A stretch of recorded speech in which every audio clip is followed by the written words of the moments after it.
Olá pessoal, então nós vamos continuar a segunda parte da nossa aula, né? Segunda parte da nossa aula, e agora nós vamos falar sobre a matriz BCG, ok? Então a matriz BCG ela foi pensada, né? A ideia dela é acompanhar a questão do ciclo de vida do produto. Podemos utilizar a matriz BCG também para analisar a empresa? Sim, podemos, sem nenhum problema. Você pode saber se a empresa ela tem ou unidade de negócio, né? Se ela ainda tem condição de prover rentabilidade para o seu proprietário e se essa empresa ela está chegando no mercado, né? Como é que ela está chegando, como é que ela está sendo observada pelo mercado consumidor, tudo bem? Mas normalmente a BCG ela é utilizada para avaliar produto.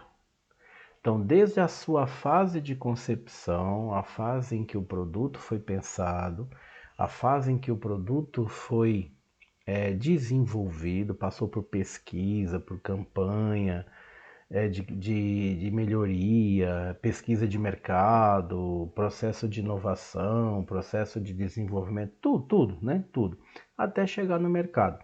Quando ele chega no mercado, o consumidor vai entender, né? Procurar entender como é que esse produto vai trazer algum benefício para ele.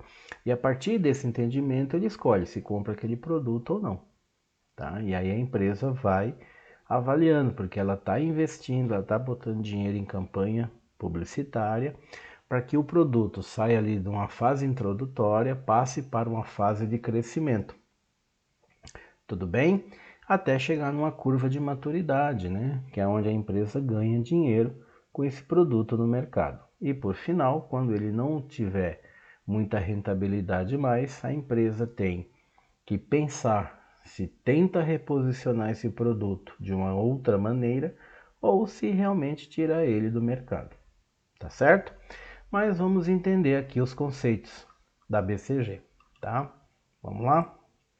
Então, como eu falei, é um método utilizado para analisar o desempenho do produto e serviço ofertado por uma empresa, basicamente com base no conceito de ciclo de vida do produto, orientado pelo mercado, ou seja, o foco passa a ser como os produtos ou serviços são aceitos pelo consumidor.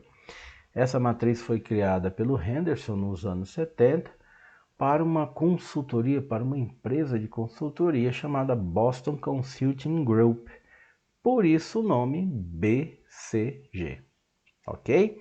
Essa matriz pode ser utilizada para representar o posicionamento dos seus produtos, dos seus serviços, em relação às variáveis externas, ou seja, aquelas que não estão no ambiente da organização, também as variáveis internas, aquelas que fazem parte do ambiente da organização. Ok? A BCG, ela auxilia o processo de tomada de decisão em alguns pontos, né? E aí você tem aqui o olhar para a situação e o seu conceito. Então, aumentar a participação no mercado, a ideia de construir. Então, você quer que o seu produto, o seu serviço, ele tenha bastante venda. Ele seja bem aceito pelo mercado consumidor, ele tenha muita procura. Toda empresa quer isso, né? Então ela quer aumentar o máximo que der a participação desse produto no mercado. Outro conceito é preservar a participação do produto no mercado. Então muitas vezes o seu produto já está num nível muito interessante para a empresa. Está gerando rentabilidade, o volume de venda é um volume interessante para a empresa. Então o conceito passa a ser o quê? Manter. Ok? Vamos tentar manter a rotininha ali do jeito que tá, né? O esqueminha do jeito que tá certo?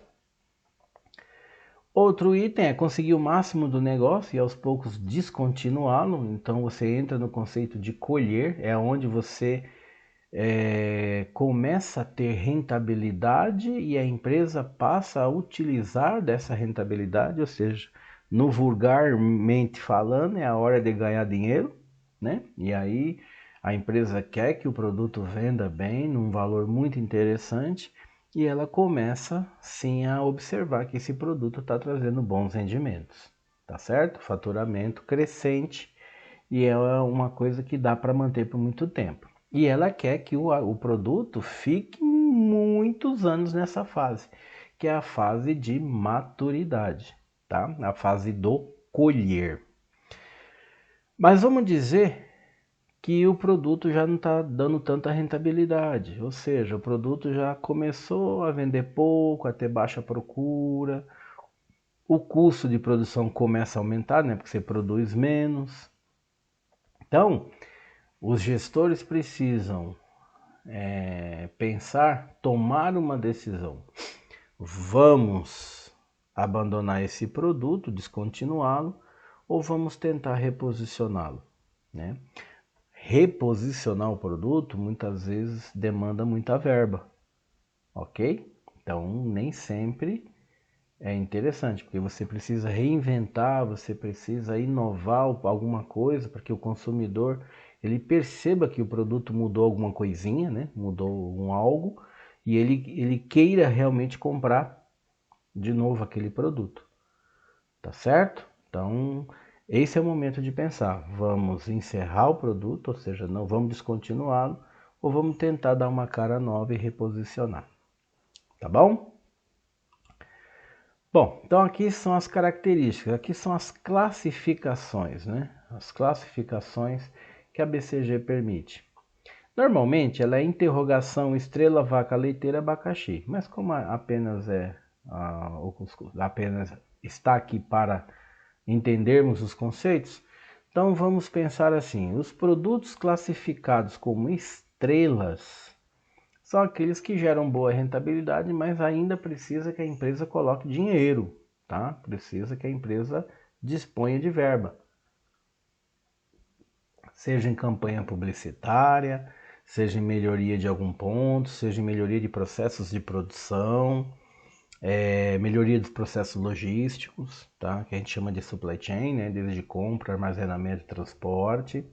Então, o produto tem um bom rendimento, gera uma boa verba, mas ainda a empresa precisa botar dinheiro lá, tá bom?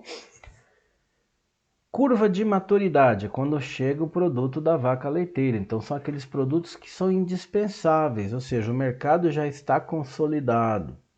Então é hora de colher, é hora de pegar a verba, de tentar manter esse produto nesse estágio por muitos anos, tá? Então vamos pensar aí, você tem produto que está 50, 60 anos no mercado e ainda é líder. Veja os leite em pó, né? Algumas marcas de leite em pó ainda tem produto com 40, com 50 anos que ainda é líder de mercado. Tudo bem que o produto sofreu processos de inovação, ganhou vitamina, melhorou textura, tirou açúcar, toda essa coisinha aí.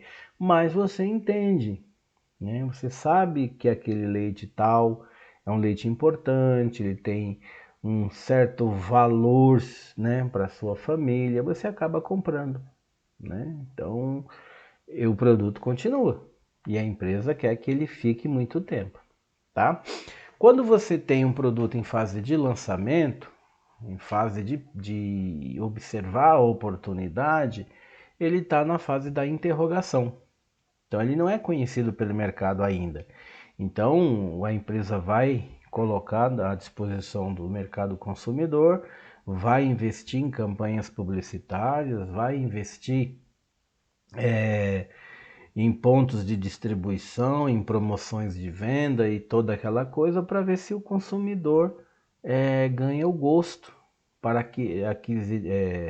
para que faça as aquisições, né? Ou seja, ele passa a ter esse produto como uma necessidade. Então, quando ganha, né, a empresa ganha a mercado, o consumidor ele sente a necessidade de que ele precisa daquele produto.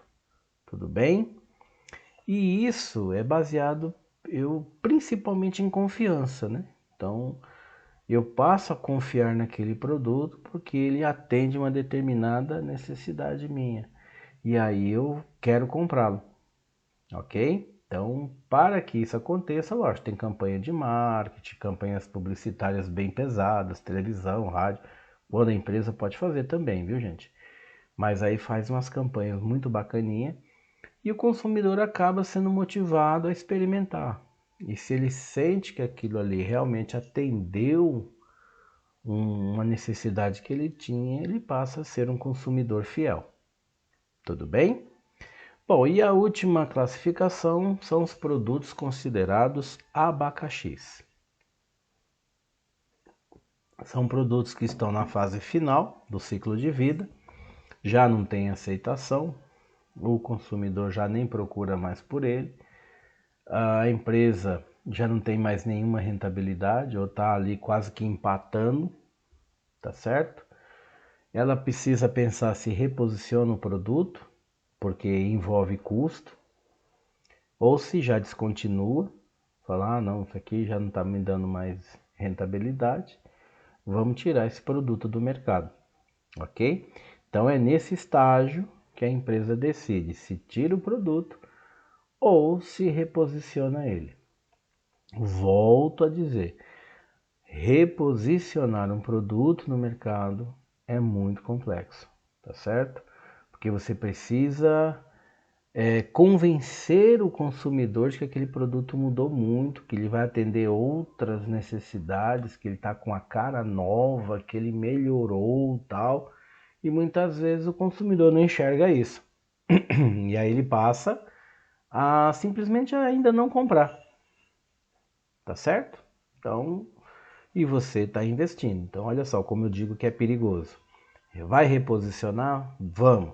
Mas é necessário observar se o custo do reposicionamento, em termos de valor, de tempo, de energia, né, que você despende para pensar, para fazer as coisas acontecer, se de repente ele não se torna uma barreira maior ou então um custo muito maior do que você previa.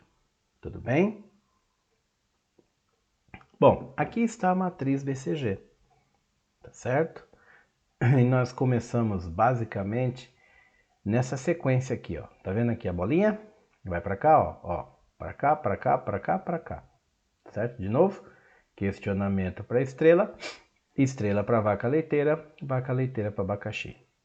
Tudo bem? Mas vamos entender aqui. Aqui em cima nós temos participação relativa de mercado, ou seja, quando o produto ele tem lá uma aceitação, tá certo? Como é que ele tá no mercado, né? Ele tem uma baixa procura, ele tem uma alta na venda, como é que tá? Do outro lado, a gente analisa o crescimento do mercado. Se esse produto ele está evoluindo no mercado, se ele está estagnado, ou se ninguém procura mais por ele, tá certo?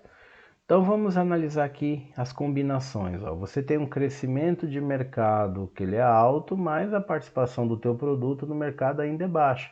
Ou seja, ninguém conhece, né?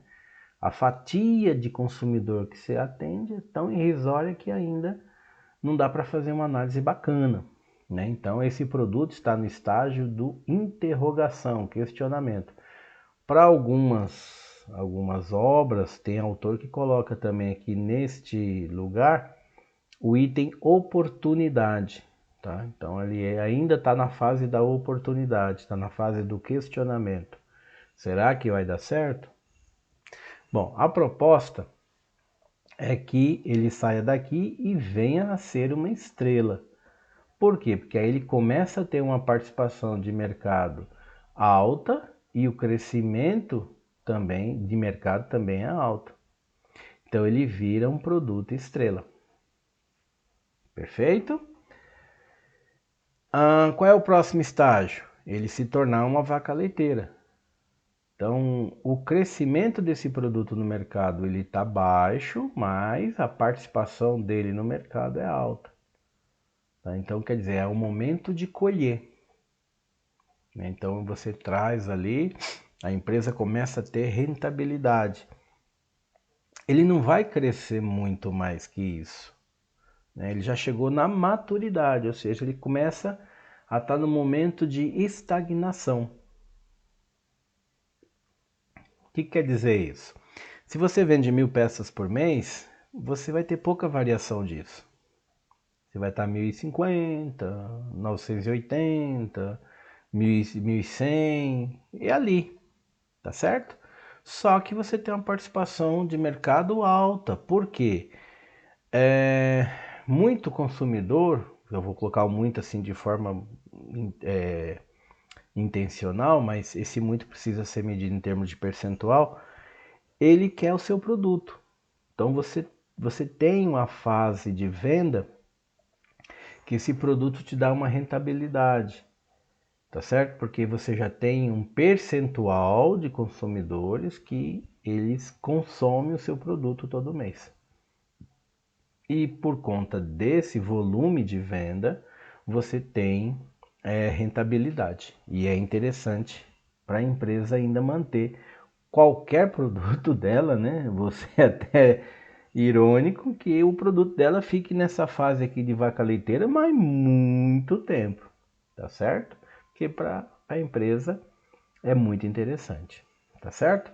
Mas vamos dizer que o seu produto passou a não ter mais procura, né? O consumidor não quer mais, ou seja, você vendia as tais 1.000 peças por mês, passou a 900, 850, 700. O que você tem que fazer?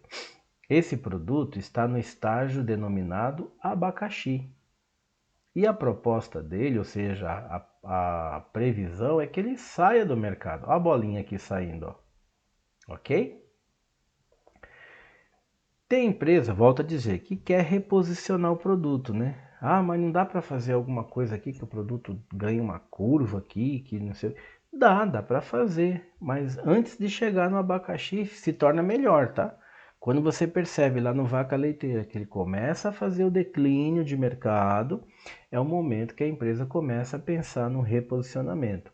E aí inclui mudar a embalagem, mudar tamanho, mudar a forma, mudar quantidade por embalagem, a cor, o layout, o design. Gente, dá para mudar muita coisa. Agora, tudo que você for mexer no produto tem que ter o olho para o consumidor, tá certo? Porque pode ser que o consumidor não ganhe a ideia e você investiu para fazer a inovação no produto, né? A, a remodelagem, se eu posso usar esse termo, e o consumidor não absorveu, falou não quero. E aí você só teve o custo. Tudo bem? Aqui tem um outro gráfico da matriz. E por que é importante eu colocar aqui, né? Só para vocês terem conhecimento. Tá vendo aqui, ó, que tem oportunidade ou interrogação? Da mesma forma que o abacaxi ou cachorro. Então, pode ser que você vá ler um livro logo mais e neste livro, ao invés de abacaxi, vai estar presente o item cachorro. Mas a análise é basicamente a mesma, tá certo? Olha aqui a matriz de ciclo de vida do produto, da matriz e o ciclo de vida do produto. No mesmo gráfico, que bacaninha, né? Então, observe que introdução, crescimento, maturidade e declínio, esse é o ciclo de vida do produto. Ok?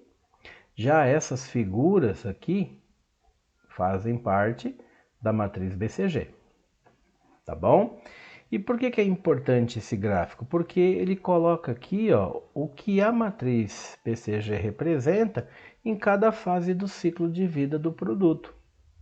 Então, por exemplo, um produto que está na fase de introdução aqui, ó, de acordo com o ciclo de vida, está na introdução. A BCG diz que ele está no estágio da interrogação, da oportunidade.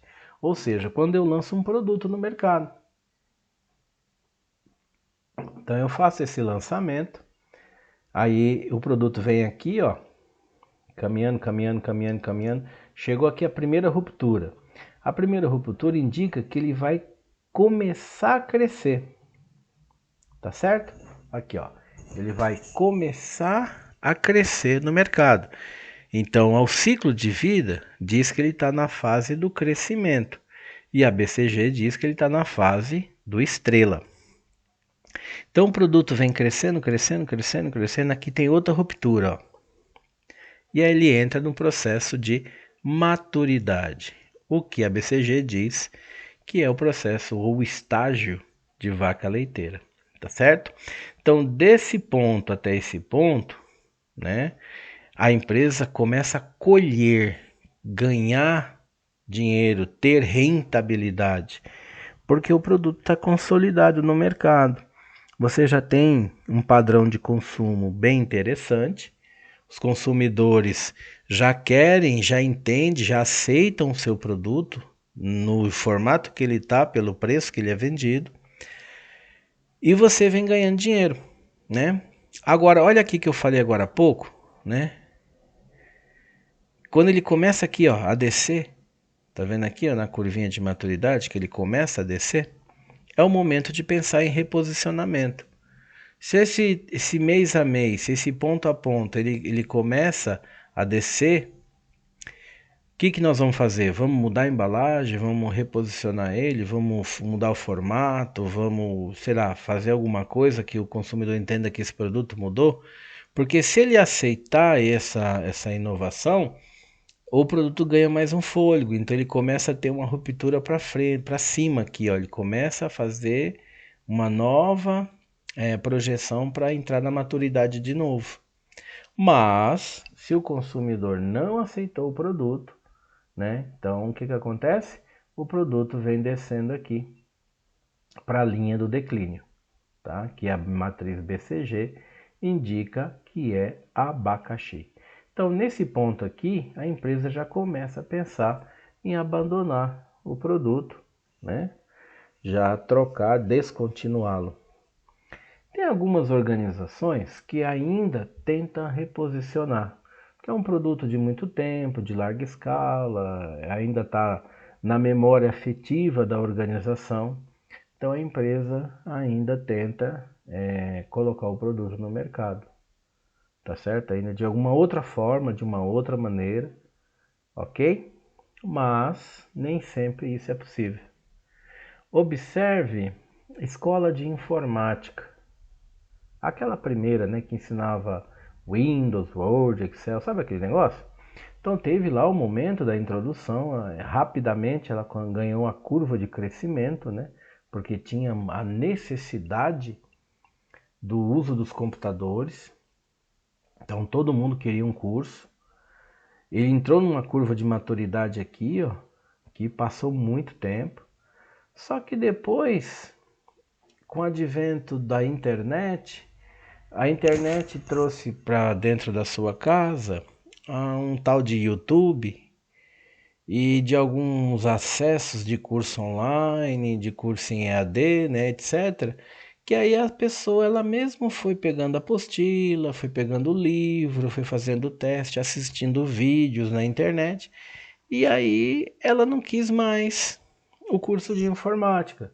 As escolas tentaram agregar ao curso de informática um outro produto, né? Ou seja, venha fazer rotinas administrativas, venha fazer, sei lá o que, contabilidade, empreendedorismo, e você usa a informática para auxiliar nisso. Não adiantou, né? Infelizmente, o consumidor entendeu que ele não precisava mais daquilo. Então, muita escola de informática saiu do mercado, né? Foi descontinuada. Por quê? Porque ela entrou nessa curva aqui, ó, na curva de declínio. Tudo bem? Bom, quais são as vantagens da BCG, né? Bom, primeiramente, né, análise visual simples. Ou seja, eu olho na matriz, eu sei aonde o produto está, né? A maneira como ele está ali posicionado, como é que eu posso entender aquele produto. E a partir desse entendimento, eu sei como eu posso alocar recurso, né? Então ele está na fase de introdução, está na fase ali do que é o questionamento. Eu sei que eu preciso de campanha publicitária, eu preciso de tecnologia, eu preciso de algumas coisas ali para resolver, né? E aí eu tenho que botar dinheiro. Ele chegou na área de estrela, no estágio de estrela, ele já está me dando alguma coisinha de rentabilidade, porque ele está em crescimento, mas eu ainda preciso investir bastante em publicidade, em campanhas, em melhorias, etc. Então fica fácil, né, de eu saber. E como eu sei onde ele está, eu consigo alocar recurso com maior facilidade, né? Entender aonde aplicar esse recurso. Também eu consigo priorizar alguma estratégia. Vamos pensar nos dois polos, né? Nas duas pontas. Eu tenho um produto interrogação, né? O questionamento, eu tenho um produto em declínio. Então eu tenho um produto interrogação e tenho um produto abacaxi.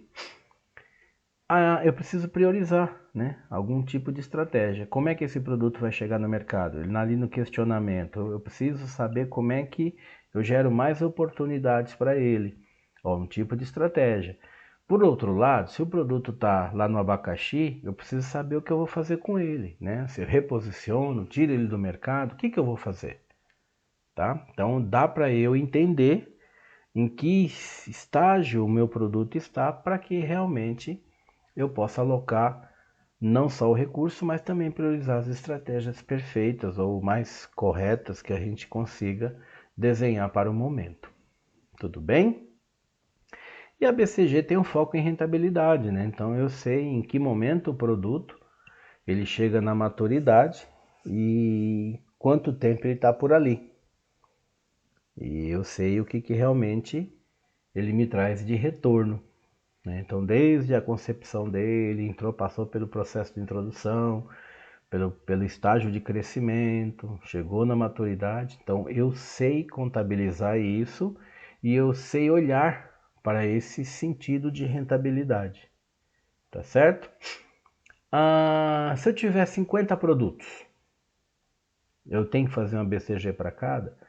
É viável que você faça. Por quê? Como a matriz BCG tem um foco em rentabilidade, você vai saber o quanto cada produto está contribuindo para o faturamento total da empresa. Ok? Por isso que é interessante usar, né, aplicar essa técnica, essa ferramenta no dia a dia da empresa. Ok?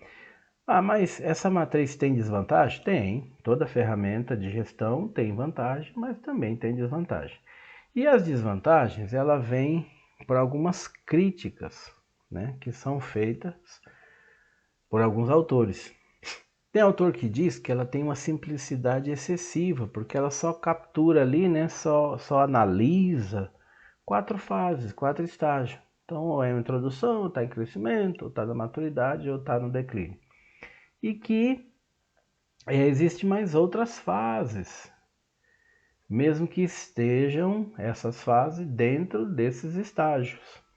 E que por não ser avaliadas, você pode tomar decisão errada, né? Mas a BCG, ela tem que ser amparada por informação, né? Então, a informação, no marketing, nós chamamos de inteligência de mercado. Então, eu não vou fazer uma BCG dizendo aqui, olha, meu produto agora é uma estrela. O que contribuiu para ela ser uma estrela? Você precisa de dados. Então, nível de faturamento, curva de produção, né? Participação de mercado, que a gente chama de market share. Tá certo? Você precisa de informação, você precisa de conhecimento. Tá certo? Não é simplesmente, eu acho que ela é estrela, eu acho que... Não, você tem que ter informação sobre aquilo. Outra coisa, tem autor que diz que tem uma base muito limitada para análise, né? Porque você só vê a taxa de crescimento e participação de mercado. O produto, o mercado está crescendo e para esse segmento e o seu produto tem lá uma participação mediana. Tá, tudo bem, entendemos isso e pode ser até uma verdade. Mas volto na questão das informações. É interessante elencar tudo aquilo que o teu produto traz, né? Oferta de informação, de conhecimento, para que você possa, inclusive, aprimorar no lançamento dos novos produtos. Tá certo? Tem autor que diz que a BCG não tem foco, né, em outros fatores. Isso aqui vai ao encontro desse item anterior, né, porque realmente tem muito fator dentro da empresa, no dia a dia, que a gente chama de variáveis externas e internas, que muitas vezes a BCG não pode trazer essa informação, até mesmo porque não cabe, né, não é o foco também disso. Então você precisa, mais uma vez, de pensar na questão das informações. Tá certo? Olha o próximo item, ó. Ele fala, tá vendo? Ó, dependência de dados. Então você tem uma dependência de informação. E aí a informação aqui, eu quero mais uma vez frisar para esse, né, para esse contexto aqui. Informação baseada em inteligência de mercado, tá? Então não é simplesmente achar que vendeu 10. Você tem estatísticas para tudo hoje. Dá para você construir gráficos poderosíssimos, desde que a sua empresa seja orientada para dados, tá certo? Ela consiga realmente ter uma cultura de que precisa medir mercado, precisa ter ferramenta de análise, precisa trabalhar com tecnologia, tá certo? Porque senão ela não vai ter condição suficiente de ter informação com segurança para, como é que fala, tomar decisão. Tudo bem? E para encerrar as desvantagens, tem autor que diz que até em empresas que não são consideradas tradicionais, não dá para usar a BCG adequadamente. Né? Por quê? Como é que fala? Por exemplo, você tem lá uma empresa que lançou um produto agora. Só que o lançamento desse produto, ele não consegue ser medido. Então, por não conseguir ser medido, você não sabe se ele está na fase ainda de questionamento, se ele está na fase de crescimento. E aí torna uma análise um pouco subjetiva, tá certo? Mas dá para você acompanhar com outras ferramentas e principalmente com dados. Tudo bem? A próxima ferramenta que nós vamos estudar chama-se diagrama de Ishikawa, ok? Então vamos lá. Bom, o diagrama de Ishikawa, ele também é conhecido como diagrama de causa e efeito, ou diagrama de espinha de peixe, ou ainda diagrama 6M, tá certo? Essa ferramenta, gente, ela é fantástica, tá? É uma ferramenta muito bacana.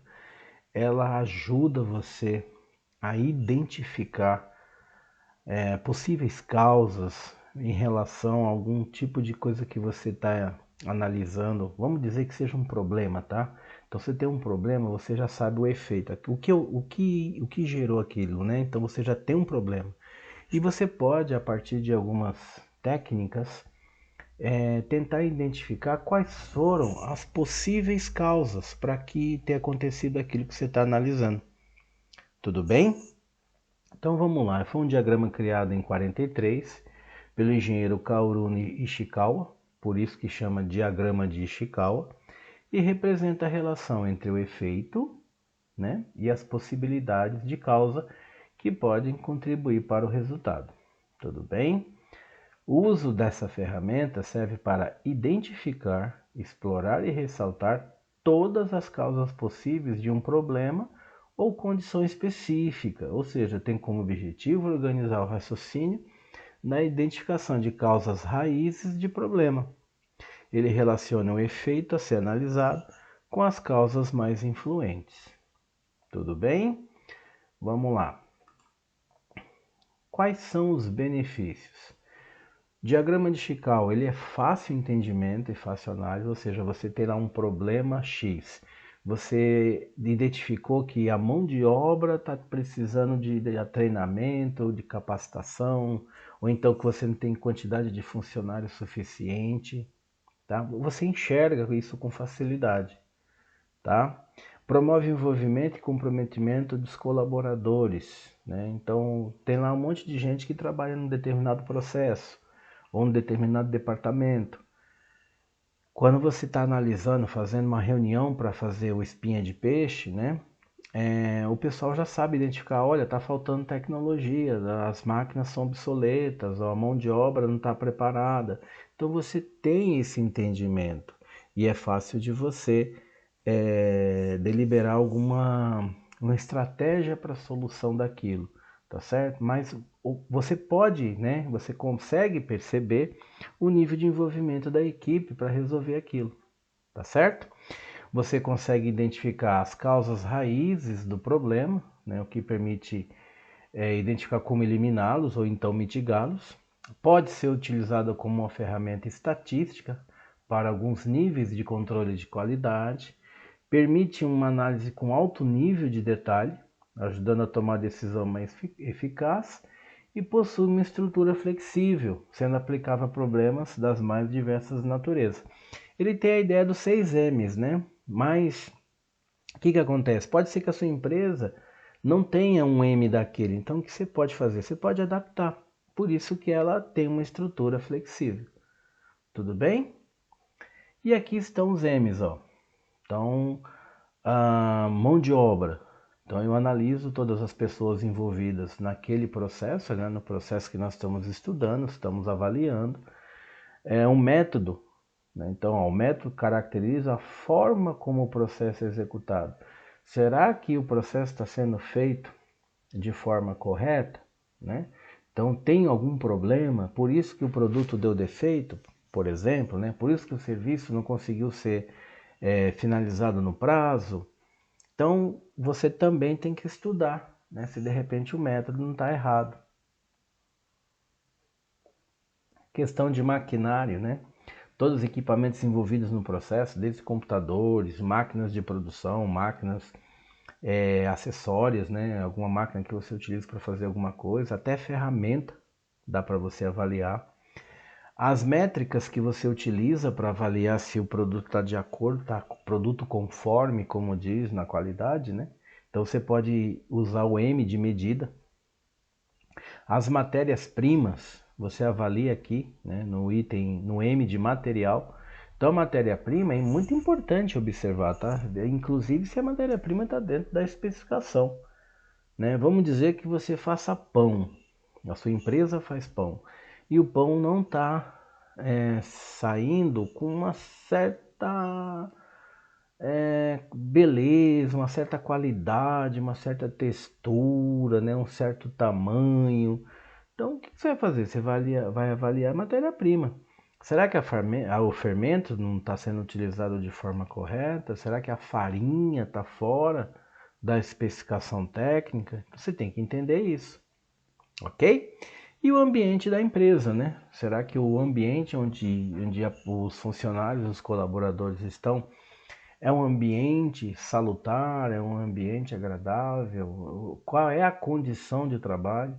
Então isso também tem que ser avaliado, tá bom? Olha ele aqui, ó. Olha que bonitinho. Então nesse quadro a gente coloca o efeito, né? Aquilo que nós estamos analisando. Por exemplo, atraso na entrega do produto. Então aqui, em cada quadradinho desse aqui, ó, mão de obra, você vai colocando em cada uma as linhas, conforme está aqui, ó, possível causa 1, possível causa 2, possível causa 3 e assim sucessivamente. Esse daqui está contemplando os 6 M's de forma tradicional. Então, a mão de obra, método, máquina, as medidas, as métricas, né, material e meio ambiente, ok? Mas nós temos outro aqui, ó. Olha que bonitinho. Ó, produto com defeito. Esse é o efeito, né? Então, identificou que tem lá um volume de produto com defeito. Então, chamamos todos os colaboradores, vamos entender, vamos fazer uma reunião, por que que de repente o produto está com defeito. Depois de muito debate e compilação dos pontos que foram colocados na reunião, entendeu-se que em relação à mão de obra, está faltando treinamento e tem a questão da imprudência na execução. Ou seja, o funcionário, o colaborador está sendo negligente, tá? Ele está trabalhando de uma forma que não tem muita disciplina. Então está quebrando peça, ou então não está fazendo o processo direito, etc. Em termos de materiais, foi identificado, né, para esse exemplo aqui, que a matéria-prima está com especificação incorreta, né, e a quantidade incorreta. Em termos de máquina, falta de manutenção nas máquinas e tem paradas excessivas. Em relação ao ambiente de trabalho, o layout da empresa, segundo a análise aqui, está mal definido e falta um determinado nível de organização, ok? Em relação às métricas, os equipamentos não estão muito bem calibrados, como é que fala? A calibração, eles falam ajustados, né? Tá certo? E tem também uma má avaliação dos indicadores. Em relação ao processo ou ao método, procedimento não documentado e falta alguma coisa dentro de controle de qualidade. Então, de posse dessa informação aqui, cada departamento vai desenvolver estratégias para solucionar o seu problema, né? Então, falta treinamento de mão de obra, RH, RH, aqui está faltando aqui um treinamento, como é que a gente pode resolver isso? Se for um treinamento técnico, né? O próprio departamento pode se ajustar nisso. Tá certo? Se for um treinamento mais específico, tem que comunicar o departamento de recursos humanos da empresa. Tudo bem? Olha outro aqui, que bonitinho. Tá aqui, ó, juros. Qual foi o efeito? Aqui o efeito, né? Não podemos esquecer. Aqui as causas, aqui o efeito. E aqui diz, juros e multa por pagamento atrasados aos fornecedores.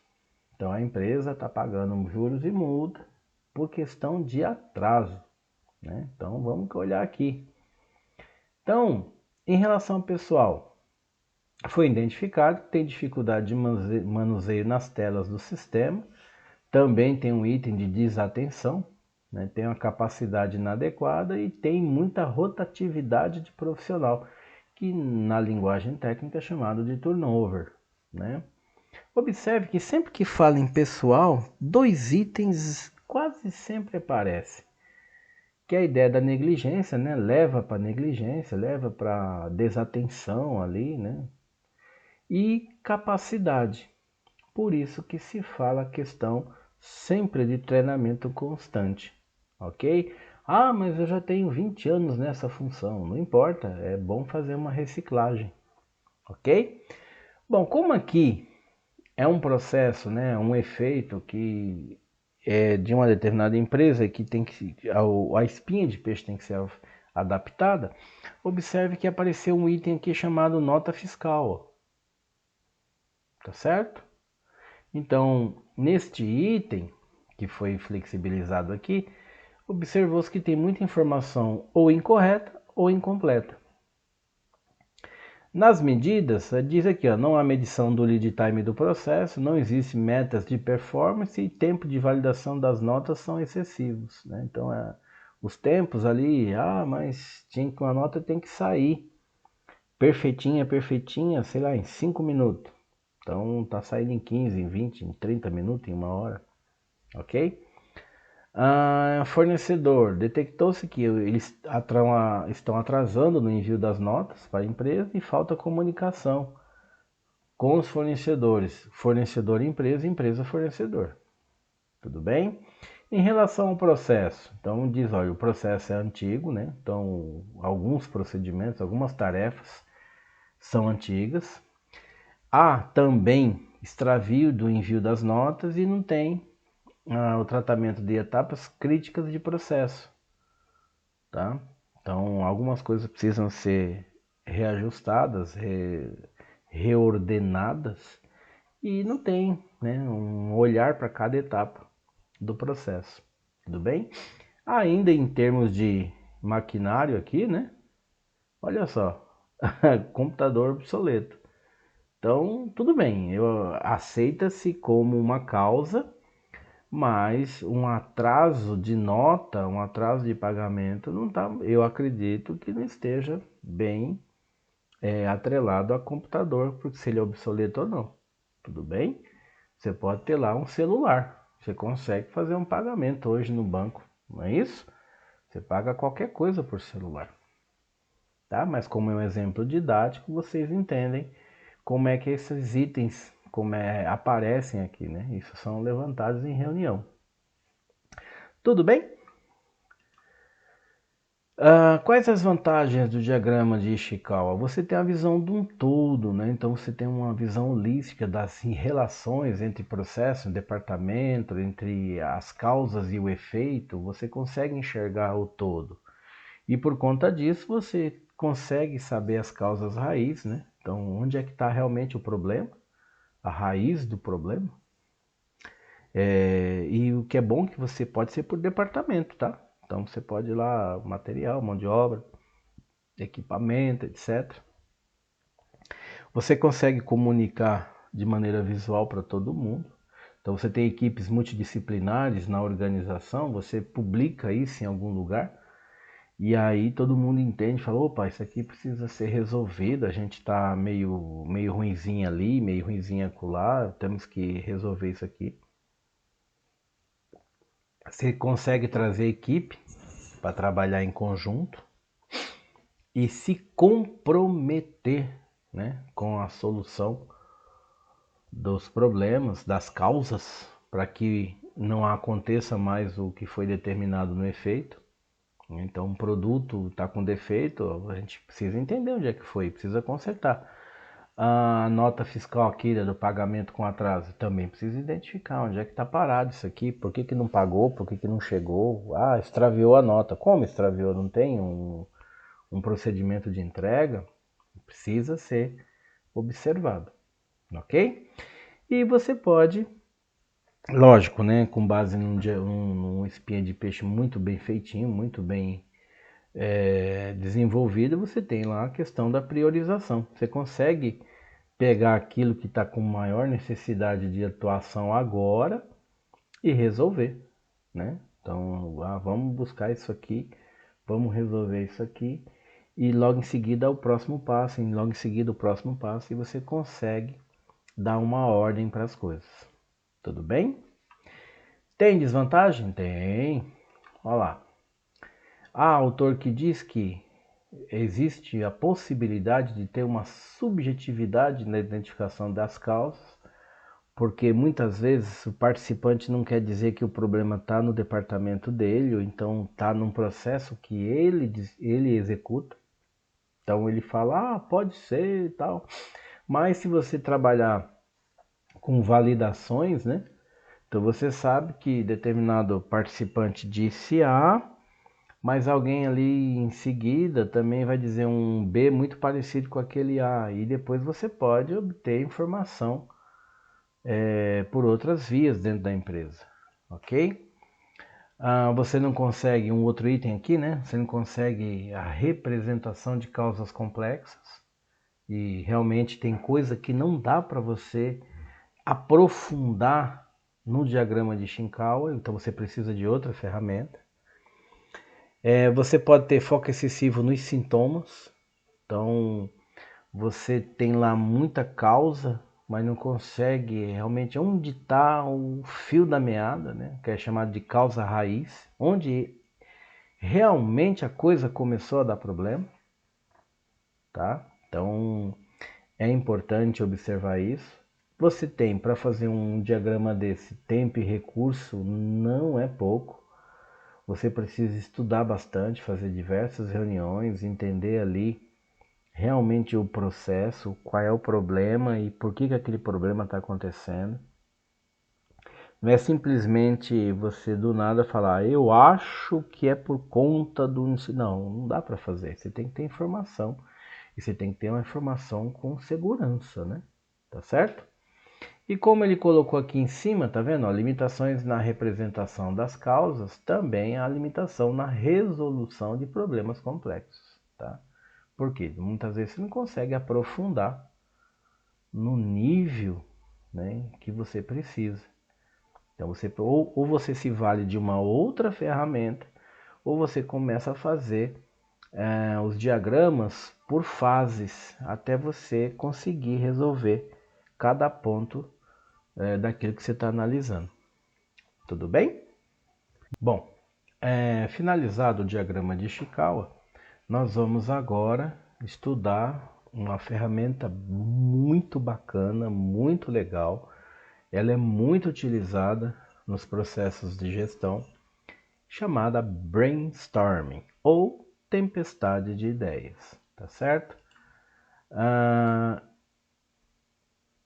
Para que serve, né? E por que eu preciso de um brainstorm? Lógico que nós vamos debater isso mais afinco, mas é mais ou menos assim. Eu preciso resolver um processo aqui, uma questão, e eu preciso de ideias criativas. Ideias para solucionar um problema, para lançar um produto, para resolver uma causa, para resolver um conflito. E aí o que eu faço? Eu trago diversos profissionais de áreas distintas, né? Por isso que chama equipe multidisciplinar. E eu falo, gente, olha, nós vamos lançar aqui uma ideia ter um produto aqui que a gente precisa lançar no mercado. Ou então nós precisamos desenvolver um novo produto. Ou precisamos resolver um conflito. Então eu vou falar algumas fases, alguns tópicos e vocês vêm sugerindo ideias se alguém vai anotar isso ou gravar, ok? E aí, feito isso, tem lógico, tem um tempo, tem um mediador, tem tudo, o processo não é assim solto não, tudo bonitinho. E aí depois é compilado essas ideias, né? Essas ideias são compiladas, e aí é feito uma ordem de prioridade das ideias mais importantes para aquilo que está sendo analisado e com base nisso é desenvolvido o plano de ação para que essas ideias sejam colocadas em ação. Tudo bem? Mas vamos lá. É uma técnica, né? O brainstorming é uma técnica de geração de ideias. Ó, técnica de geração de ideias em grupo que envolve a contribuição livre e espontânea de sugestões e pensamentos sobre um tópico específico. Normalmente é conduzido em uma atmosfera aberta e sem julgamento, incentivando os participantes a expressarem livremente todas as ideias que vêm à mente, por mais incomum que possa parecer. É muito curioso, gente, que em uma brainstorm o cara fala assim, olha, fale a primeira coisa que vem na sua mente sobre tal assunto. Então, um vai falando uma coisa, outro fala outra coisa, e de repente, a partir daquela fala, você consegue desenvolver um outro conceito, né? Uma outra aplicação. Por isso que é chamado de livre, né? Um pensamento livre, uma contribuição livre, espontânea, ou seja, a pessoa fala o que vier na mente dela. Lógico, tem alguém anotando ou tem alguém gravando, tá? E se tiver gravando, tem consentimento de todos e essa gravação só pode ser utilizada para fins específicos, né? Para aquilo que está sendo avaliado. Tudo bem? Então, o objetivo é estimular a criatividade e a inovação, né? Gerando uma ampla gama de ideias que pode ser refinadas depois para ser desenvolvida, tá? O brainstorm pode ser usado em diversas áreas, desde resolução de problemas até desenvolvimento de projetos, criação de produtos, entre outras coisas. Tá bom? Quais são as vantagens, né? Então, a geração de ideias diversificadas, você tem contribuição, né, de muita gente ali bacana falando isso, falando, e aí você vem anotando essas ideias. De repente, uma ideia daquela não está ali para aquilo que está sendo analisado, mas pode ser utilizada para um outro produto, para um outro serviço, para uma outra coisa. Por isso que é importante a gravação. Tá? Você consegue também estimular a criatividade, porque você chama todo mundo para conversar, para todo mundo para colaborar, e, e você fala o quê? E você tal, qual a sua ideia? E aí vai fazendo a questão do engajamento, né? Então ela é uma das grandes vantagens é você ter engajamento, que todo mundo pode participar, né? Que está ali na mesa. Você tem uma rápida geração de ideias, porque se dá um assunto, né? Dá um tópico e todo mundo fala uma, duas, três vezes algumas coisas que vêm à mente e tem alguém anotando e você vê que se tiver um brainstorm com 5, 6 profissionais na mesa, você de boinha, né? Assim, sem muita preocupação, você consegue anotar ali umas 60, 70 sugestões. Muito rápido, sobre o primeiro tópico, tá? Um fala uma coisa, o outro já fala outra coisa em relação ao primeiro, o outro já dá uma ideia que lembrou de uma coisa que pode remeter àquilo que está sendo debatido, e assim sucessivamente, tá? Você consegue identificar soluções inesperadas, porque essas ideias, como são essas ideias ou sugestões conforme são colocadas na mesa, você tem alguns insights. Opa, a gente pode usar isso aqui para outra coisa, né? Tá certo? Olha, aquele produto lá, ou então aquele serviço, ou então aquele departamento que tem esse conflito aqui, ó, dá para a gente resolver desta forma. Tudo bem? Você tem um envolvimento, né? Um aumento do envolvimento comprometido da equipe e quebra algumas barreiras criativas. Porque tem gente que às vezes não consegue falar e não consegue sair também daquele mundo, né? O cara está no mundo do financeiro e ele não pensa fora daquilo. Então, você consegue trazer a pessoa também para o cara do financeiro também pensar junto com o povo do marketing e assim sucessivamente. Tá bom? Temos desvantagens? Temos. Olha aí. Uma delas, e é uma das mais importantes, inclusive, é quando você tem no grupo uma pessoa que fala pra caramba, né? Aquela pessoa que ela é influente, ela conversa com todo mundo, ela tá sempre em evidência. Então, quando você traz essa pessoa para um brainstorm, essa pessoa fala mais do que deve, não deixa os outros falar, às vezes corta, às vezes constrange, tá certo? E aí, né, você acaba perdendo a oportunidade de criar coisas novas. Tudo bem? Tem a ideia da conformidade social, né? Lembra lá do Teoria de Grupos do Kurt Lewin, que nós vimos em outro vídeo?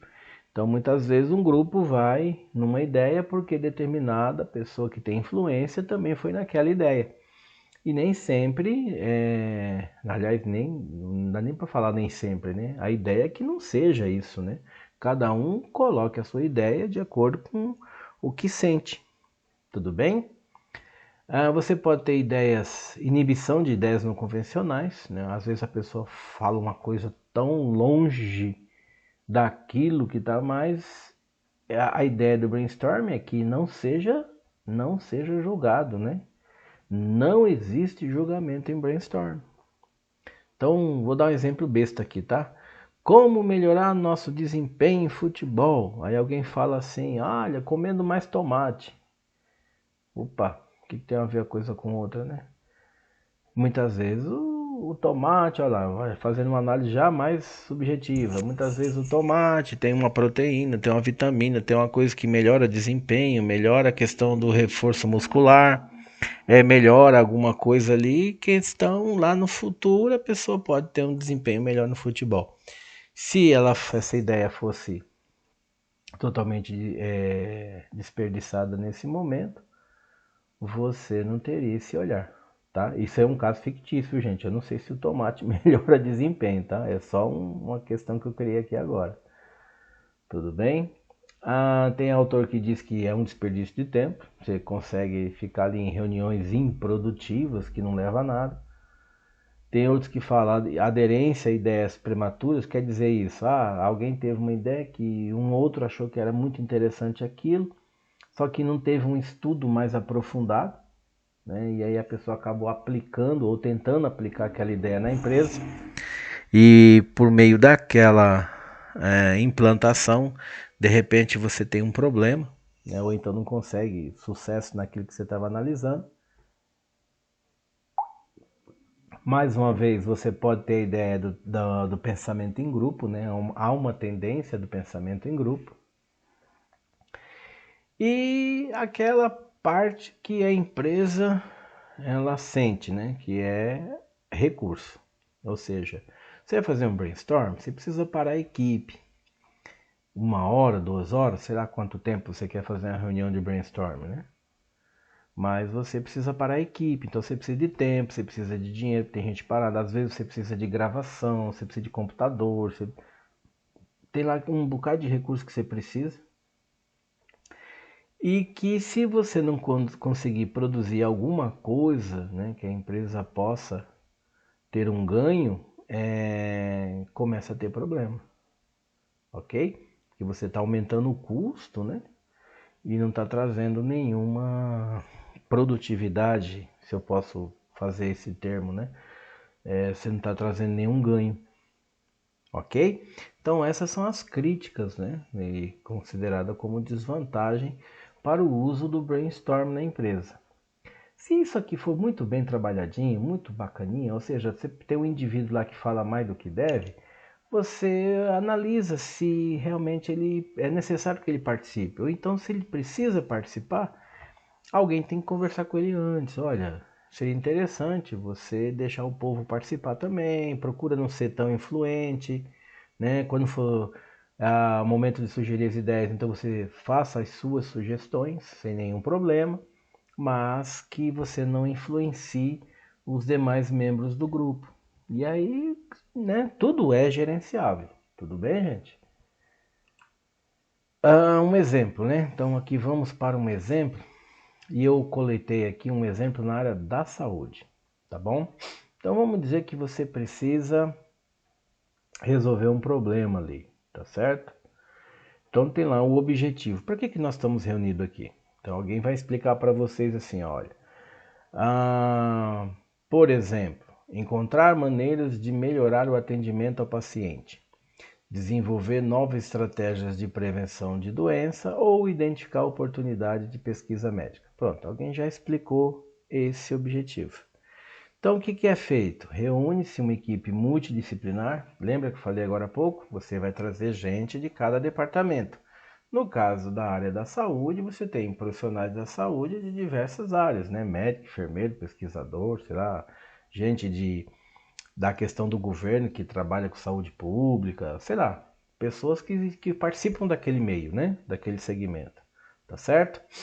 Logo em seguida você escolhe quem vai ser o facilitador, ou seja, o mediador daquilo ali, porque não pode ser solto. Então você tem um tempo total do brainstorming, um tempo por pergunta, como é que vai ser organizado, como é que vai ser conduzida a pergunta, quem vai anotar ou gravar, como é que vai ser feito depois a compilação dessas ideias. Ou seja, tudo é muito bem desenhadinho, tá? Não é solto não. Tudo bem? E a criação do ambiente propício, né? Então você tem lá na sua empresa uma área,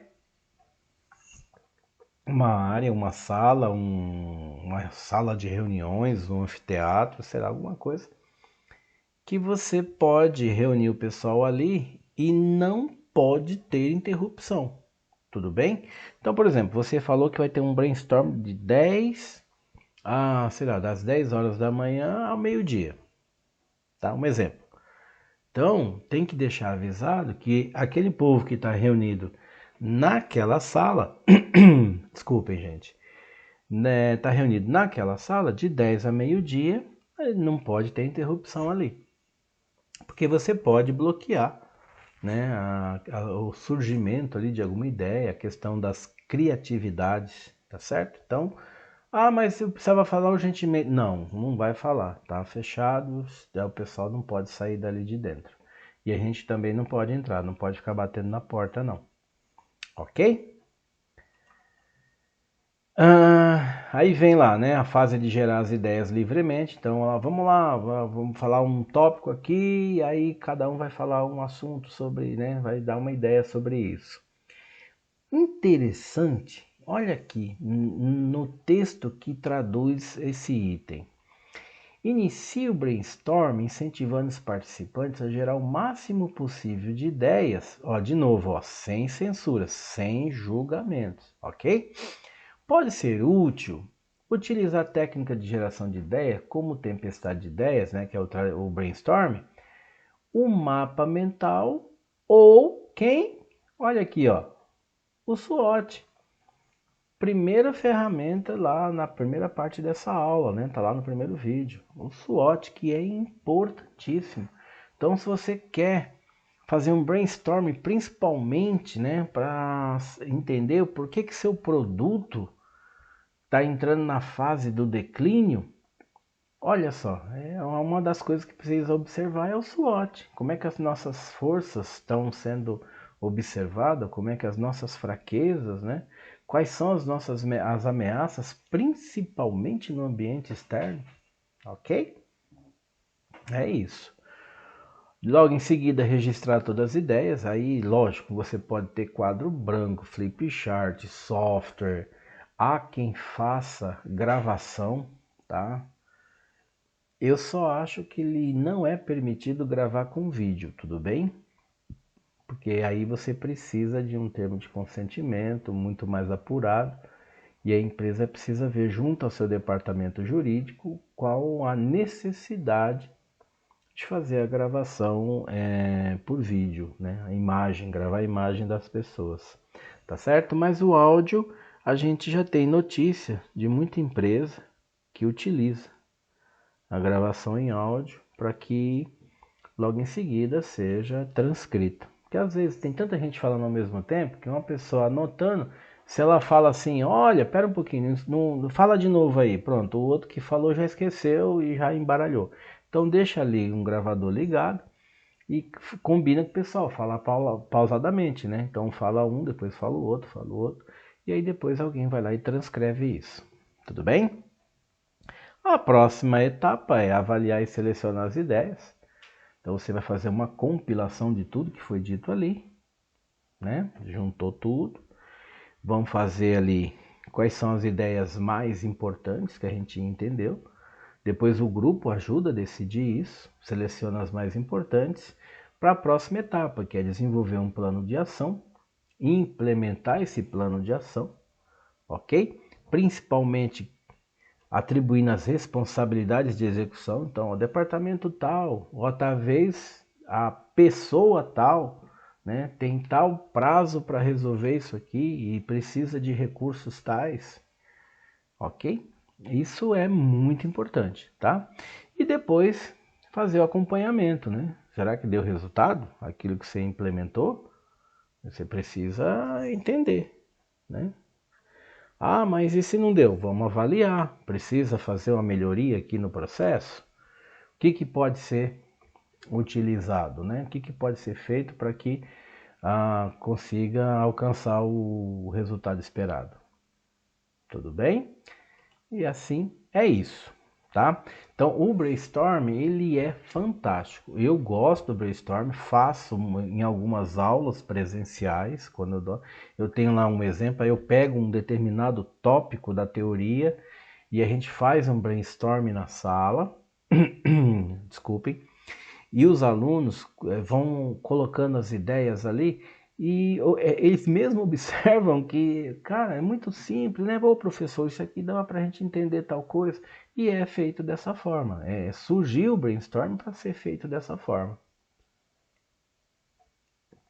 E aí você consegue, né, muitas vezes, fazer desenhos de processos, desenhos de regra de negócio, porque você enxergou uma condição ali muito importante para que aquilo funcione.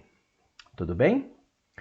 Bom, vamos para a nossa última ferramenta de gestão dessa aula e é uma das que eu acho mais importante, principalmente, né, porque a minha atuação hoje é na área de dados, então como eu preciso entender como é que um processo funciona dentro de uma organização, dentro de uma unidade de produção, eu preciso entender como é que o fluxo está desenvolvido, ok?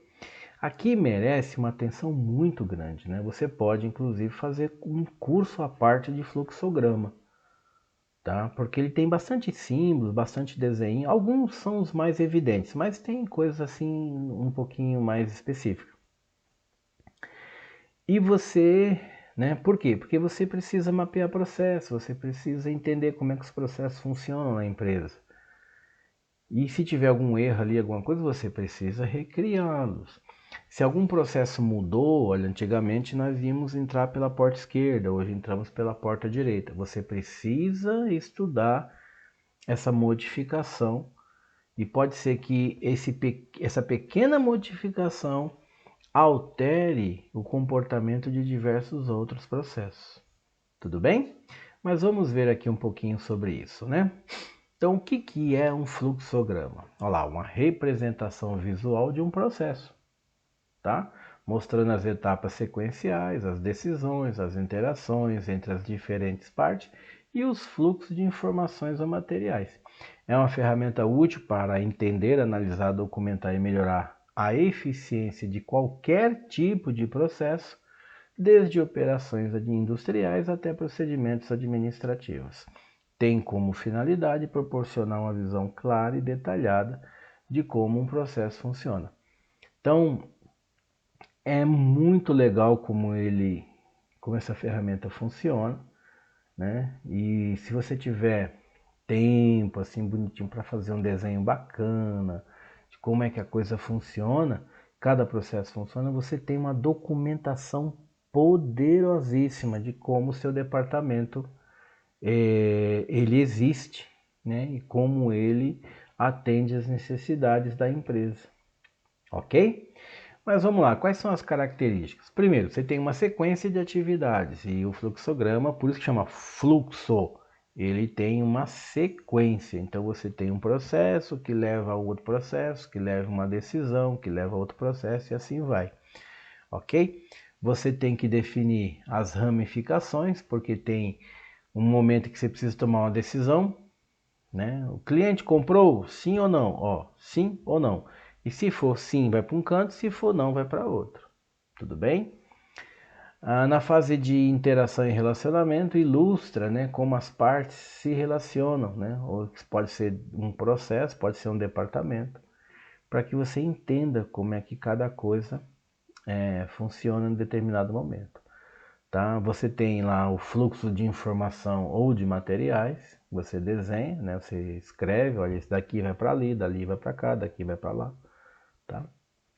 Você consegue rapidamente identificar gargalo. Gargalo, gente, é onde alguma coisa para. Então, o fluxo vem caminhando muito bem, mas chega um departamento ou uma pessoa que ela não consegue dar vazão ao volume necessário. Então, por exemplo, ela recebe 20 itens e ela precisava soltar 20 itens e ela só consegue soltar 10. Só que daqui uma hora ela recebe mais 20, então vem parando o serviço. Onde para o serviço, nós chamamos de gargalos. Porque remete à ideia de um gargalo de garrafa, tá? Então você tem lá um fluxo muito grande, lá na frente vai afunilando, afunilando, afunilando, o menor vazão é o gargalo, ou seja, a água vem a X metro cúbico segundo, só que naquele momento só passa menos 10% desse X. Então criou um gargalo ali, tá bom? Outra coisa que é bacana no fluxo, você consegue padronizar a documentação. Você tem não só a padronização dos processos, mas também você consegue padronizar uma documentação, tá certo? Falei agora há pouco, né? Se você tiver tempo, fazer os mapeamentos, você tem uma documentação muito importante de como o seu departamento funciona, tá certo? O fluxograma também serve para treinamento e orientação de colaboradores, porque já já nós vamos ver um exemplo. O fluxo explica, né, cada passo do trabalho. Então, se a pessoa tiver ali um comprometimento de estudar os fluxos, né, lógico, primeiro tem que existir, né? Sua empresa tem os fluxos? Tem. Ok, então a empresa, o funcionário, ele tem, como é que fala? Tem que ter o compromisso de estudar isso, né? E se tiver muito bem desenhadinho, ele já está fazendo treinamento só na fase, no momento que ele lê.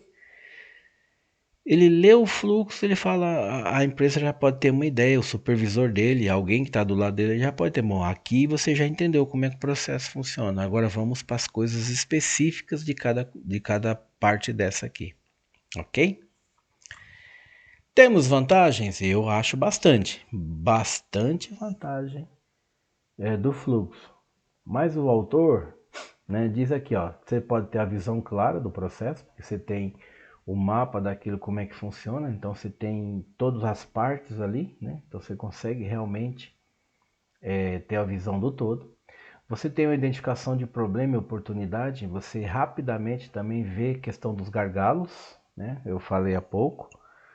Então, olha, se a tarefa tal vem para a tarefa tal, aqui pode gerar um problema. Então você já sabe disso. Você pode criar a questão da padronização, né? Então você padroniza os processos.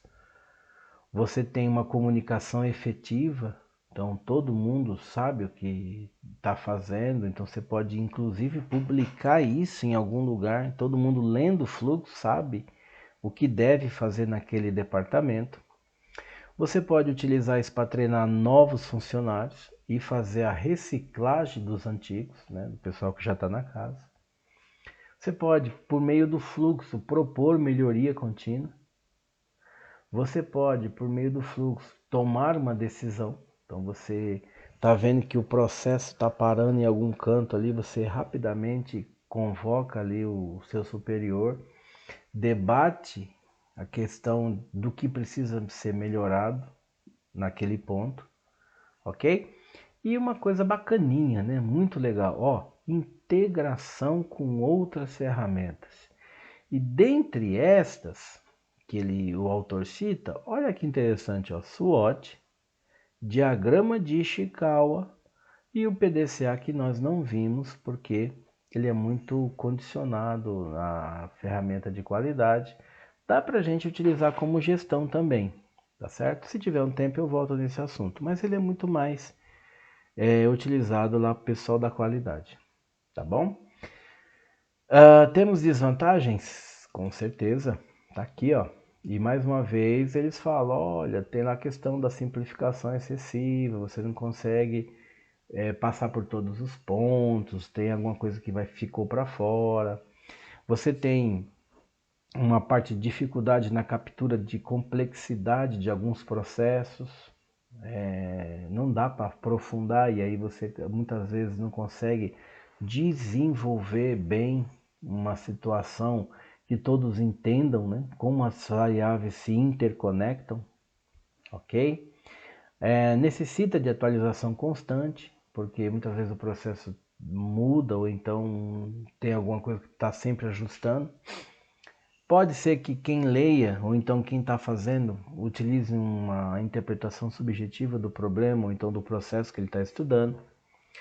Tem lá foco exclusivo na sequência de etapa, então tem gente que fala, tem autor, né, gente, ó, desculpa aí, tem autor que fala que, mas tem os processos em paralelo, os processos que precisam ser resolvidos fora de uma sequência, então não dá muito certo. Inclusive tem coisas que não dá para ser feito pela variável, pela ferramenta. Por exemplo, cultura da empresa, né? Questão de formação de grupo, ó, isso tudo é comportamental, não dá para você desenhar isso por meio de uma ferramenta de processo, né? Que essa ferramenta é a ferramenta de processo. Para desenvolver um fluxo, você tem um custo e não é barato, né? Porque você precisa de tempo, precisa desenhar, precisa entender, precisa fazer a coisa acontecer de forma precisa, depois testar, ver se o processo realmente, né, está atendendo do que você desenhou, realmente é o que acontece na prática, tá? Dificuldade na representação de decisões complexas e limitação na captura das exceções. É muito próximo um do outro. Ou seja, você consegue um nível de superficialidade até um determinado ponto. Se aquilo tiver um aprofundamento muito crítico, então você precisa ter uma decisão de ou fazer uns fluxogramas separados por subprocesso ou utilizar outras ferramentas, tá bom? E aí é a mesma coisa da questão das exceções, né? Situações incomuns. Então, se em determinado momento aconteceu algo que não está previsto no fluxo, e aí faz o quê? Né? Ó, é uma exceção, tá certo? Então, visto as vantagens e as desvantagens, nós vamos para o exemplo.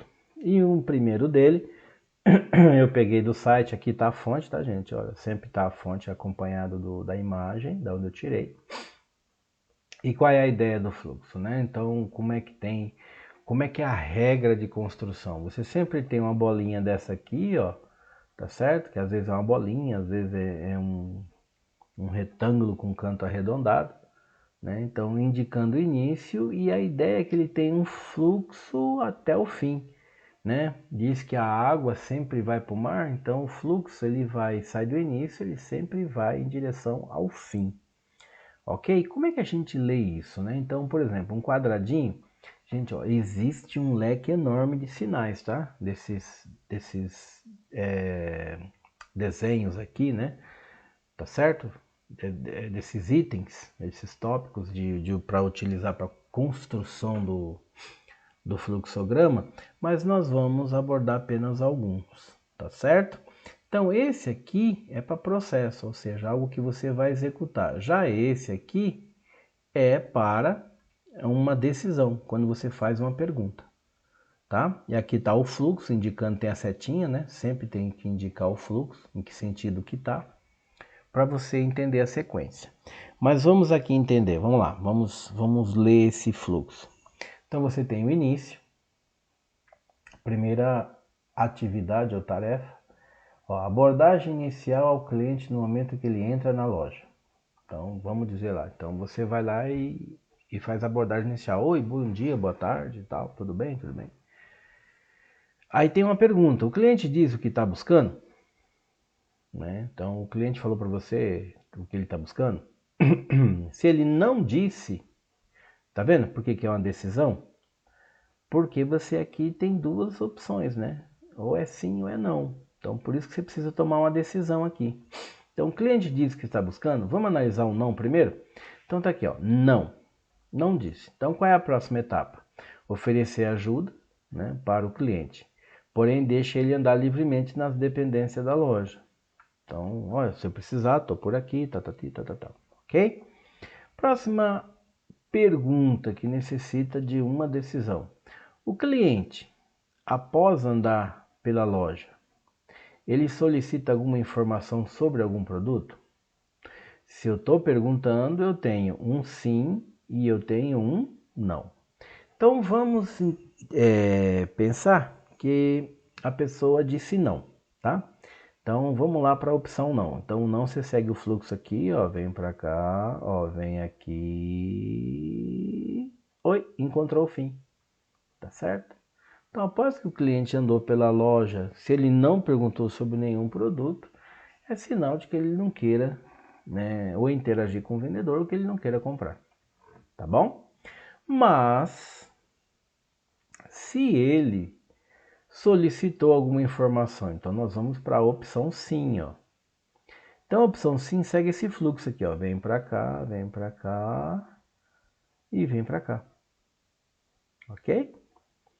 Então o que diz essa etapa? Explicar as especificações do produto que o cliente mostrou interesse e continua o fluxo. Só que é interessante que essa tarefa, ela também está para quando o cliente aqui, ó, diz sim para a primeira pergunta, que é o cliente diz o que está buscando? Sim. Então vem para cá e desce, indica ao cliente quais são as opções de produto e aí vai para essa tarefa aqui, ou atividade, né? A execução disso aqui, que ele também está nesse item aqui, ó. Então os dois podem executar essa tarefa aqui, ó, explicar as especificações do produto que o cliente mostrou interesse. Logo em seguida nós temos que tomar outra decisão. O cliente quer comprar algum produto? Se ele respondeu não, não quero, né? Tá aqui, ó, não quero. Então agradecemos o contato feito com o cliente e oferecemos alguma ajuda quando necessário. E caminho para o fim. Mas, se de repente o cliente quer comprar algum produto, então a opção sim, ó, vem para cá, encaminha o cliente para fechamento da venda e depois para fim. Percebe que se vocês vierem calmamente percorrendo, né, os símbolos ali, tá certo?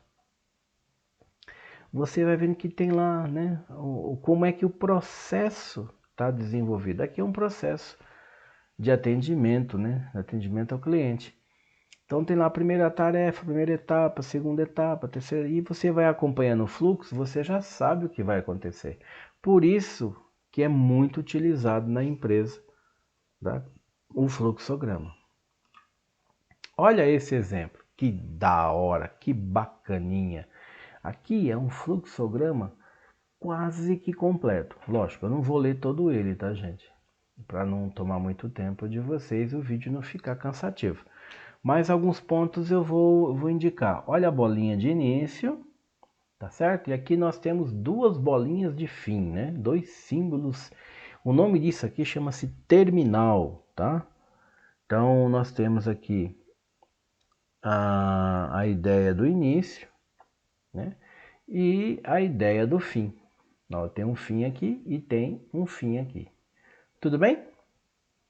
Pode ser usado também em alguns fatos para fazer conexão, mas aí com mais tempo vocês podem estudar no manual de fluxograma que tem conector de mesma página e conector de fim de outra página, tá certo? E aí o símbolo é um pouquinho diferente, tá bom? Mas vamos lá. Eu vou ler só um pedaço dele aqui, tá? Então tem o início. Então o visitante chega na academia. Próxima etapa. Recepcionista se apresenta e cumprimenta. Já tem que tomar uma decisão. Pergunta para o cliente: quer conhecer a academia? O cliente ele fala sim ou não, ok? Ó, quer conhecer a academia? Sim ou não? Então, se ele quiser conhecer a academia, o sim, ó, eu quero, sim, eu quero conhecer a academia. Tá bom, então você vai descer aqui, esse fluxo vem para cá, para cá, para cá, para cá, para cá. Chegou aqui, papapá, pum, ligar para um consultor. Na realidade, ligar para um vendedor, né? Eles colocam o nome de consultor, mas é um vendedor. E o que esse consultor faz? Então, ele prepara um BV, que é um BV é um documento de cadastro, onde tem algumas informações importantes ali e tal. E aí prepara o BV, entrega o BV para o consultor, e aí o consultor se apresenta e cumprimenta, tá certo? Realiza o tour com o cliente, né? Faz um tour pela academia e já vai preenchendo a proposta, tá certo? Depois, em seguida, já apresenta os planos, entrega o plano ali para a pessoa. Olha, tem plano mensal, diário, semanal, anual, bienal, tem plano de todo jeito, com dança, sem dança, com musculação, com natação, com piscina, com bom, aquele montão de coisa que tem na academia. E aí o cliente ele tem que ter uma decisão, né? Ele fala ali o que pode fazer, o que não pode, não gostou, não gostou, e o consultor tenta contornar as objeções, né? E aqui ele vem para uma situação de, se ele não fechou, vem para cá. Tá certo? Então, fechou, não fechou, vem para cá. Então, oferece uma aula experimental. O cliente aceitou? Se não, ó, agenda um novo contato e fim. Ok? Se o cliente aceitou essa aula, então vem para cá, ó, vem para cá, oi, agenda a aula experimental. Recepcionista acompanha o cliente até o professor. Recepcionista apresenta o cliente ao professor. Recepcionista solicita o professor que leve o cliente de volta à recepção após o treino. E aí ela pergunta: vamos fechar? Se não, olha lá, ó, agenda um novo contato, vem para cá. Se sim, ó, de novo, volta para o consultor e assim vai. Tudo bem? Então, é dessa forma, né, que o fluxo ele te dá orientação quase total, né? Tudo bem? Vamos só ler um pedaço do outro lado, ó. Nós estávamos na primeira pergunta aqui, né? Quer conhecer a academia? Nós fizemos pelo sim, fizemos todo esse trajeto aqui, né? E se a pessoa não quer conhecer a academia, né? Então ele não quer entrar para os ambientes aqui, quer ver como é lá dentro, tal. A pessoa fala: "Não, não, não, eu quero saber só o preço mesmo". Tá, então que o consultor faz, ou o recepcionista faz? Alguém que vai atendê-lo ali, né? Então ele vem aqui, ó, quer conhecer a academia? Não. Oi. Outra pergunta: quer conhecer os nossos planos? Se o cara falar não, aí fica esquisito, né? Você entrou na academia, né? Você entrou na academia, não quer conhecer a academia, não quer conhecer o plano, o que você foi fazer lá, né? Mas vamos dizer que a pessoa responda não. Então vem aqui, ó, não, aí você vem para cá, para cá, para cá, para cá, para cá, para cá, aí pergunta, então, como é que eu posso ajudar? de acordo com o que o cliente vai te dando de resposta, você vai interagindo e aqui você encerra. Tudo bem? Mas vamos dizer que ele diga, quer conhecer nosso? Sim, quero conhecer. Então a primeira situação é, tem consultor na academia? Você tem um vendedor na academia? Se sim, vem aqui, sabe aquele lá, ó, você é aluno do Gympass, né, que é um plano especial. Se não, aí liga para o vendedor, e vai embora, por aquele caminho que nós já fizemos. Agora, tem consultor da academia? Não, não tem. Tem um vendedor na academia? Não, não tem. Então você solicita o nome e o WhatsApp, observa se o cara, né, se o cliente passou o contato. Se ele não passou o contato, olha o que diz aqui, ó, é um visitante perdido, que não tem o que fazer com ele, né? E faltou aqui a ligação até um fim, tá? Tem que caminhar até um fim, mas não sei por que aqui o autor não prosseguiu, acho que ele não percebeu que faltava aqui uma saída. Mas passou o contato? Sim, passou. Então, passar os dados do consultor, enviar mensagem pelo WhatsApp, interagir com o cliente, agendar data e hora para fechamento, lançar agendamento no sistema, enviar o WhatsApp no dia de lembrar o agendamento. E aí vem a pergunta, compareceu? Se não, agenda de novo. Se sim, aí vem para cá, tá vendo? Ó, vem, tem consultor na academia, volta de novo. Ok? Então, observa que se você lê o fluxo com calma, ele vai te dando passo a passo o que você deve fazer. Tudo bem? Aqui, esse símbolo diferente aqui, ó, é quando você tem uma atividade de execução, que é uma atividade de suporte. Quando fala ativar a planilha ativa, ou seja, você está cadastrando a pessoa. Tá? Então não é uma tarefa de interação com o cliente, mas você está cadastrando a pessoa ali. Ok? Bom, é isso, gente. Bacana, né? Então, olha quanta coisa nós vimos nessa aula. Nós vimos desde a primeira parte da aula, tá no vídeo 1, análise SWOT, matriz Gucci, que já por si próprio já é fantástico isso, né? Depois no vídeo 2 nós vimos a questão da BCG, né? Nós vimos o diagrama de Ishikawa, nós vimos o brainstorm e agora nós vimos o fluxograma. Para por aqui? Não, tem muita ferramenta, tem muita coisa. Dentro do fluxograma, inclusive, tem uma ferramenta chamada BPM, né? Que também é um tipo de fluxo muito mais aperfeiçoado. Só que é um software, né? E não é barato, tá? Não é barato, não tem versão gratuita, até pelo que eu saiba não existe. Mas e você precisa utilizar, ter conhecimento dessas ferramentas, porque o dia a dia da empresa não é tão fácil, né? E você precisa ter apoio. Como é que você gerencia um conflito? Como é que você muda alguma coisa? Como é que você inova num departamento ou num produto, né? Vimos lá o brainstorm, né? Olha, o brainstorm é uma tempestade de ideias. Fantástico, você faz uma reunião, todo mundo colabora ali e a partir dali você pode ter uns insights poderosíssimos, né? E para ter condições de você formular uma estratégia, um plano de ação. Você viu o diagrama de Ishikawa, tem lá um defeito de alguma coisa, então você sabe que o defeito já apareceu, então você precisa saber quais são as causas, né? Quais são as causas que gerou isso, tá certo? Então não pare por aqui, continue. No YouTube tem muito vídeo sobre muita ferramenta de gestão, tá certo? Mas essas são as que eu entendo que são primordiais para que você inicie. Então não esqueça de estar sempre revisando esses vídeos. Foque bastante na análise SWOT, porque é muito utilizado nas organizações e você pode fazer muita coisa bacana pela SWOT, tá certo? E também foque no fluxograma. Beleza? Então, gente, é isso. Até a próxima aula.